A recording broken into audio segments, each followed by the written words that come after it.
Notre imagination nous joue des tours, se rit de nous, nous emmène parfois très loin. On peut nommer l'imagination Satan. Prenons un exemple. Telle personne malheureuse en ménage ou en famille en proie à des difficultés matérielles ou à des ennuis de santé, que Dieu nous en préserve, se sent de par sa situation incapable de réagir. Elle cesse alors de songer à s'améliorer, elle se résigne à son échec et s'enfonce dans l'aigreur et l'amertume.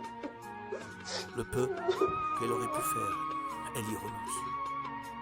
Et si on lui demande pourquoi n'essayez-vous pas de faire au moins ce qui vous est possible, elle répondra à quoi bon.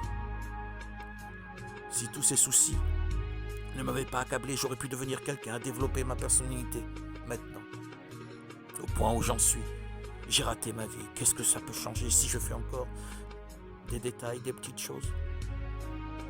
Si on analyse, si l'on remonte au point de départ, ce qui a amené cette personne à un pessimisme aussi déterminé, c'est son imagination. Derrière cette imagination se dissimule le diable.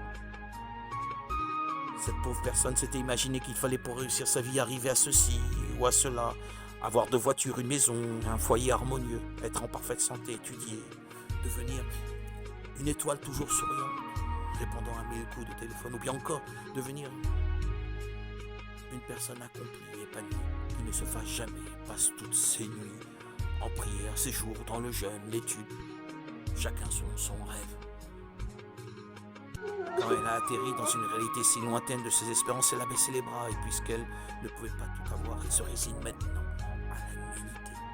Quel dommage, quelle tristesse, quel absurde raisonnement que tout ou rien qui emploie l'imagination du maximum pour tremplin vers le rien, puis jette ses proies dans le défaitisme.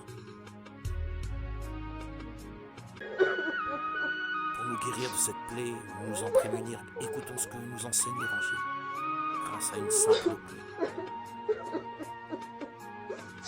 Il est possible d'éviter les catastrophes et le défaitisme. Là où tu es, c'est là où Dieu t'a placé pour le servir avec tes moyens et dans ton contexte précis. Tu voulais devenir un géant, un riche, un savant. Si cela doit se produire, Dieu t'y conduira. Suis ses directives et tu parviendras à ton but. Mais si Dieu en a décidé autrement, à quoi servirait de forcer les choses pour le bien de ton âme et les réparations que tu dois faire?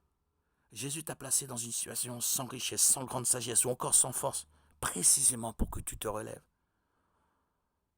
Et tu y parviendras en acceptant que ta situation est voulue par lui, pour ton vrai bien. Si tu as la sagesse de chasser tes chimères tout en gardant l'espoir et de tout reprendre à la base, de là où tu te trouves aujourd'hui, tu découvriras près de toi des ressources inespérées. Alors le peu ou le plus que tu pourras faire aura un goût de paradis. Un jour tu seras surpris par la fortune que tu auras accumulée grâce à ces petites économies. Car si tu suis cette voie, tôt ou tard tu te rendras compte que tu as vraiment réussi ta vie. Il n'y a rien d'autre que lui, lui seul. Jésus. Les choses que nous voyons ne sont que les parures de son infinie présence, toutes destinées à nous conduire vers notre ultime réussite. Alors pourquoi s'angoisser ?